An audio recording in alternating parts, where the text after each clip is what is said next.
है दोस्तों, आप सबका मेरे चैनल पे स्वागत है। तो आज मैं आपको एक्सप्लेन करने वाला हूँ 2023 में रिलीज हुई एक रोमांटिक ड्रामा मूवी जिसका नाम है यारियां 2। सो चलिए विदाउट वेस्टिंग टाइम इस मूवी का एक्सप्लेनेशन स्टार्ट करते हैं। मूवी स्टार्ट होती है शिमला के एक ऑडिटोरियम से, जहाँ पे लाडली और उसकी माँ एक दूसरे से झगड़ रहे थे। तभी यहाँ पे हमें पता चलता है कि लाडली एक थैलेसेमिक पेशेंट है जो अभी अभी रिकवर हुई है और उसे ब्यूटी क्वीन बनना था। लेकिन उसकी माँ चाहती थी कि उसकी जल्द से जल्द शादी हो जाए, लेकिन लाडली अपनी माँ को किसी तरह से मना ही लेती है। सबसे पहले वो ब्यूटी कॉन्टेस्ट में पार्टिसिपेट करेगी, उसके बाद ही वो शादी करेगी। लाडली अपने टैलेंट के बेस पर वो कॉन्टेस्ट जीत भी जाती है, लेकिन वहाँ की एंकर लाडली की बदनामी करती है क्योंकि उसकी माँ ने अपने बॉयफ्रेंड के हेल्प से लाडली को इस शो में लाया था। इस वजह से वो जज उसे डिस्क्वालीफाई कर देते हैं। इस बात से लाडली बहुत ही हर्ट होती है और लाडली का शो देखने के लिए उसका होने वाला हस्बैंड अभय भी आया था। यहीं पे अभय और लाडली की मुलाकात होती है। तो चेंजिंग रूम में लाडली और अभय खूब बातें करते हैं। दोनों भी अपने पेरेंट्स की वजह से ये शादी कर रहे थे क्योंकि लाडली दिखने में बहुत खूबसूरत थी, इसीलिए अभय के घर वालों ने उसे चूज किया था। और लाडली की अब उम्र हो रही थी, इसीलिए उसकी माँ उसके पीछे हाथ धो के पड़ी थी। नैपी बदलने वाले का कर्ज चुकाना पड़ता है, इसी वजह से वो दोनों इस शादी के लिए हाँ कर देते हैं। और यहीं पे हम देखते हैं कि लाडली के दो कजन्स थे जिनका नाम था शेखर और बज्जू। अब बज्जू की बात करें तो वो मुंबई के एक आईटी कंपनी में जॉब कर रहा था। वो हमेशा ऑफिस में लेट जाके भी वो अपने बॉस के साइड में ही बैठता था और हर रोज बॉस की डांट भी सुनता था। अब शेखर की बात करें तो वो एक बाइक राइडर है। वो एक लड़की को शादी से भगा रहा था और वो लड़का शेखर का जिस कंपनी के साथ कॉन्ट्रैक्ट है उसका मालिक था। वो शेखर को धमकाता है कि तुम उस लड़की को छोड़ दो, वरना मैं तुम्हें हमेशा के लिए बैन कर दूंगा और तुम्हारा कॉन्ट्रैक्ट भी कैंसिल कर दूंगा। लेकिन फिर भी शेखर कुछ नहीं सुनता क्योंकि वो उस लड़की को उसके बॉयफ्रेंड तक पहुंचा रहा था। इसमें वो सक्सेसफुल भी हो जाता है, लेकिन उसका बॉस हरमनजीत उसके सारे कॉन्ट्रैक्ट्स कैंसिल कर देता है। तभी उसे लाडली का कॉल आ जाता है जिसकी 30 जून को शादी थी। तो शेखर और बज्जू दोनों भी शिमला चले जाते हैं उसकी शादी अटेंड करने। वहां पे वो तीनों खूब एंजॉय करते हैं, जिसके बाद लाडली शादी करके अभय के साथ मुंबई चली आती है। अभय का घर बहुत ही बड़ा और खूबसूरत था, लेकिन एक कमरे को लॉक था। तो अभय कहता है कि इस रूम में लैंडलॉर्ड का कुछ सामान है और उसकी कीज उन्हीं के पास है। इसके बाद अभय ऑफिस का बहाना बनाकर घर से बाहर चला जाता है। ऐसा लग रहा था कि वो अपने पास्ट वाली एक्स गर्लफ्रेंड से बाहर निकला ही नहीं है। ये चीज लाडली भी ऑब्जर्व कर रही थी, लेकिन फिर भी वो अभय के साथ दोस्ती बनाने की कोशिश कर रही थी। उधर पंजाब में भी शेखर का राइडिंग करियर खत्म हो चुका था, उसे रेस से बैन कर दिया था। इसी वजह से शेखर अपना पुराना सिम कार्ड निकाल के फेंक देता है और एक नया सिम कार्ड लेके वो मुंबई चला आता है बज्जू के पास। लेकिन आते आते रोड पे एक लड़की उसे कंटिन्यूअसली कॉल कर रही थी। उसका जय नाम का एक बॉयफ्रेंड था जो 184 डेज पहले ही मर गया था। तो उसका नंबर वो रोज ट्राई करती थी। तो शेखर को उसी का नंबर मिल गया था। उस लड़की का नाम शेखर अपने मोबाइल में सैड गर्ल नाम से सेव कर देता है। बज्जू को जब पता चलता है कि शेखर उसके साथ ही रहने वाला है तो वो भी बहुत खुश हो जाता है। दोनों मिलके लाडली से भी मिलने चले जाते हैं। वहाँ पे वो खूब मस्ती करते हैं। लाडली अभय और शेखर के साथ मुंबई घूमने लगी, रात में पार्टी करना, दिन भर फुल ऑन एंजॉय करना। तभी एक दिन अभय टैक्सी से घर वापस आ रहा था तो वो लाडली को बज्जू और शेखर के साथ बाइक में देखता है जो रोड पर मस्ती करते हुए जा रहे थे। उन्हें देख के अभय को बहुत गुस्सा आता है। वो लाडली को अपने कार में बैठाकर घर लेकर आता है, उसे बहुत डांटता है, फिर से कभी बाइक पर मत घूमना ऐसे वार्न करता है। इधर शेखर भी पार्ट टाइम डिलीवरी का जॉब कर रहा था। एक दिन जब वो पार्सल लेकर सीएसटी स्टॉप पर जाता है, वहां पर जब वो उस लड़की को पार्सल देने जाता है तो उसकी आवाज सुन के उसे याद आ जाता है कि ये वही आवाज है जिसने उसे रात में कॉल किया था।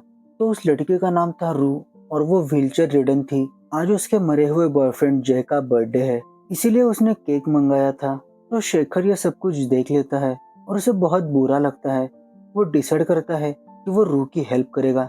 इसी तरह से रू और शेखर की कॉल पे बातें होने लगी। रू ने शेखर का नंबर टफ बॉय करके सेव किया था। फिर एक दिन बातों ही बातों में शेखर रू को बताता है कि मैंने तुम्हें वीटी स्टेशन पे देखा था, लेकिन वो व्हीलचेयर पे थी तो उसे डर लगा। तो इस बात का रू को बुरा लगता है और उसे लग रहा था कि वो जय को चीट कर रही है। इसीलिए वो शेखर से कहती है कि अब हम अगले जन्म में मिलेंगे। तो शेखर समझ जाता है कि वो कुछ गलत स्टेप उठा रही है, इसीलिए वो भागते हुए उसके घर में उसे बचाने के लिए चला जाता है। यहाँ पे रूह की जान भी बच जाती है और उसे जीने के लिए नई उम्मीद भी मिली थी।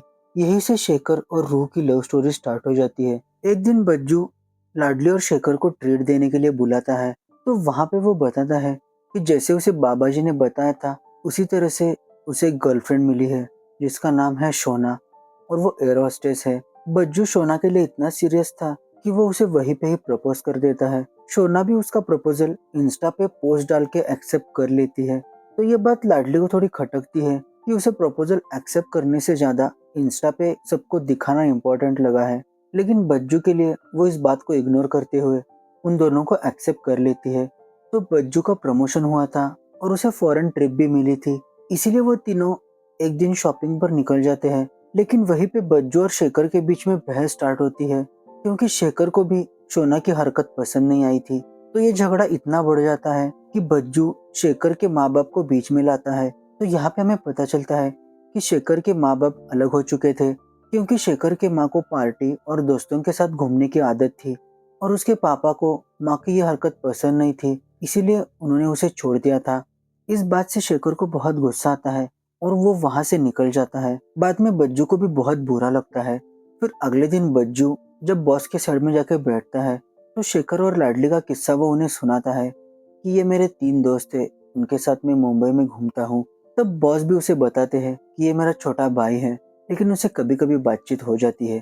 तभी हमें पता चलता है बज्जू के बॉस के छोटे भाई की जो कंपनी है उसी के साथ शेखर का कॉन्ट्रैक्ट था। इसीलिए बज्जू बॉस से रिक्वेस्ट करके उनसे मिलने चला जाता है और वहां पे वो किसी तरह से कन्विंस कर लेता है कि एक बार शेखर को चांस दे दे और उसका बैन हटवा ले। फिर जब बज्जू का फॉरेन जाने का दिन आ जाता है, तो शेखर भी बज्जू को माफ करके उसकी रिटर्न की टिकट बुक करवाई थी जिसकी एयर होस्टेस शोना थी, और बज्जू भी शेखर को उसका अपॉइंटमेंट लेटर दे देता है। तो दोनों का भी झगड़ा यहाँ पे खत्म होता है और बज्जू फॉरेन चला जाता है। फिर जब बज्जू शोना के साथ इंडिया वापस आ रहा था, तो उसने एंगेजमेंट रिंग खरीद रखी थी और शोना को सरप्राइज करने के लिए वो उसके केबिन में जाता है। लेकिन वहां पे शोना का चक्कर तो कैप्टन के साथ चल रहा था, तो उसे जलाने के लिए ही वो बज्जू के साथ ये सब कुछ खेल खेल रही थी। इस चीज से बज्जू बहुत ही डिस्टर्ब हो जाता है। खूब सारे ड्रिंक करके वो लाडली के घर पे चला जाता है, क्योंकि उस दिन उसका बर्थडे था। लेकिन उसने इतनी पी रखी थी कि उल्टियाँ करके वो वहीं पे सो जाता है। फिर अगले दिन जब बज्जू की आँख खुलती है, तो उसे बहुत गिल्टी फील हो रहा था। लेकिन लाडली कहती है कि तुम चिंता मत करो, यहीं पे फ्रेश हो जाओ, मैं अभय का तुम्हें एक ड्रेस देती हूँ। तो वो ड्रेस पहन के बज्जू अपने ऑफिस जा रहा था, लेकिन उसके पॉकेट में एक कीज थी। तो वो कीज लाडली को देकर बज्जू चला जाता है। वो की देख के लाडली को याद आता है कि वो उसी कमरे की होगी, और उस की के हेल्प से वो उस कमरे में चली जाती है। वहां पे अभय और उसकी एक्स गर्लफ्रेंड राजलक्ष्मी की फोटोज थी। रूम भी बहुत ही अच्छे से डेकोरेट किया गया था।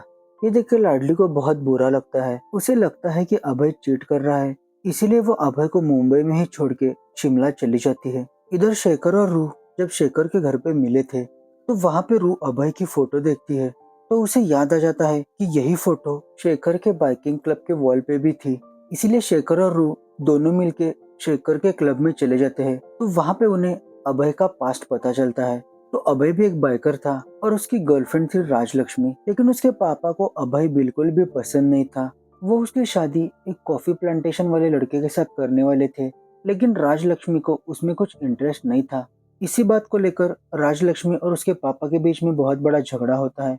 इस बात का गुस्सा लेकर राजलक्ष्मी घर छोड़ के चली जाती है। यहाँ पे अभय और राजलक्ष्मी की लव स्टोरी अच्छे से चल रही थी। तभी एक दिन अभय और राजलक्ष्मी अपनी बाइक से कहीं जा रहे थे, तो राजलक्ष्मी के कहने पर अभय सिग्नल जंप कर देता है। इसी बीच उन दोनों का एक्सीडेंट होता है, जिसमें राजलक्ष्मी की मौत हो जाती है। उसके पापा भी अभय को ही दोषी ठहरा रहे थे, तुम्हारी वजह से ही उसकी मौत हो गई है। उसे किलर कह के घर से बाहर भगा देते हैं। इस बात का अभय को बहुत बुरा लगता है और वो बाइक चलाना ही छोड़ देता है। अपनी जिंदगी में आगे बढ़ के बहुत सक्सेसफुल भी हो जाता है। ये बात शेखर जब लाडली को बताता है, तो उसे भी अपनी गलती रियलाइज होती है और अगले ही दिन वो मुंबई चली आती है। यहाँ से लाडली और अभय के बीच में भी दोस्ती वाला बॉन्ड स्टार्ट हो जाता है। फिर एक दिन शेखर, रूह और उसकी बहन एक कैफे में मिले थे, तभी रूह की ऑनलाइन क्लास होने के कारण वो अपने लैपटॉप में बिजी हो जाती है और उसकी बहन शेखर को बहुत बुरा भला सुनाती है।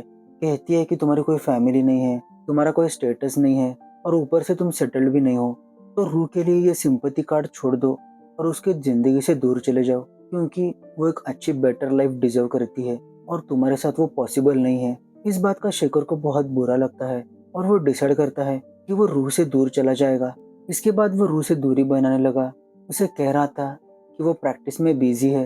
रूह भी ये बात फील कर पा रही थी कि शेखर उसके साथ ब्रेकअप करना चाहता है, पर इधर शेखर भी रूह के लिए सीरियस था, इसीलिए वो अपने रेस के बारे में सीरियसली लेकर हर रोज वहां पे प्रैक्टिस करने लगा। इधर लाडली राजलक्ष्मी के घर वालों से जाके मिलती है। वो उसकी फ्रेंड है ऐसा कह के वो उनसे रोज मिलने लगी। एक दिन राजलक्ष्मी का बर्थडे था, तो उस दिन वो बहुत ही अच्छा केक बनाकर उनके घर में चली जाती है और वहां पे वो उन्हें अपनी सच्चाई बताती है कि वो अभय की वाइफ है और अभी भी अभय अपने दिल पे बोझ लेके जी रहा है राजलक्ष्मी के मौत का। इस बात का राजलक्ष्मी के मम्मी पापा को भी बुरा लगता है, तो लाडली अभय को राजलक्ष्मी के घर पे बुला लेती है और वहां पे राजलक्ष्मी के पेरेंट्स अभय को माफ कर देते हैं। इस बात से अभय भी बहुत लाइट फील करता है और यहाँ से अभय और लाडली की लव स्टोरी स्टार्ट होती है, क्योंकि अभय भी अब राजलक्ष्मी को भूल चुका था। उसके उस बेडरूम में राजलक्ष्मी की जगह उसने हर जगह लाडली की फोटोज लगाई थी। इधर बज्जू को भी एक बस स्टॉप पे शोना मिलने आई थी, लेकिन किसी तरह से शेखर की हेल्प लेकर वो उसे वहां पे इग्नोर करके चला जाता है, क्योंकि शोना के कारण बज्जू बहुत ही हर्ट हुआ था। अब फाइनली शेखर के रेस का दिन आ जाता है। उसे चीयर करने के लिए लाडली, अभय, बज्जू सब लोग वहां पे प्रेजेंट थे। तो शेखर बहुत ही अच्छे से रेस कर रहा था, लेकिन उसके एक अपोजिट टीममेट उसे गिरा देते हैं। इसमें उसे बहुत बुरी तरीके से चोट आती है और वो अनकॉन्शियस भी हो गया था। लेकिन रूह के बारे में सोच के वो फिर से होश में आता है और इतनी अच्छी बाइक चलाता है कि वो रेस जीत जाता है। इसके बाद ये चारों मिलके रूह के घर पे चले जाते हैं, क्योंकि वो इंडिया छोड़ के यूएस शिफ्ट हो रही थी। तो किसी तरह से सब लोग मिलके रूह को रोक लेते हैं और उसकी बहन को भी मना लेते हैं। इधर मेट्रो में बज्जू एक लड़की को हर रोज देखता था और वो भी बज्जू को लाइक करने लगी थी। तो बज्जू उसी लड़की के साथ शादी कर लेता है और शेखर और रूह भी शादी करके सेटल हो जाते हैं और इसी हैप्पी एंडिंग के साथ ये मूवी एंड हो जाती है। तो आपको ये यारिया 2 मूवी कैसी लगी जरूर मुझे कमेंट सेक्शन में बताना, और अच्छी लगी होगी तो मेरे चैनल को जरूर सब्सक्राइब करना। Thanks for watching the video.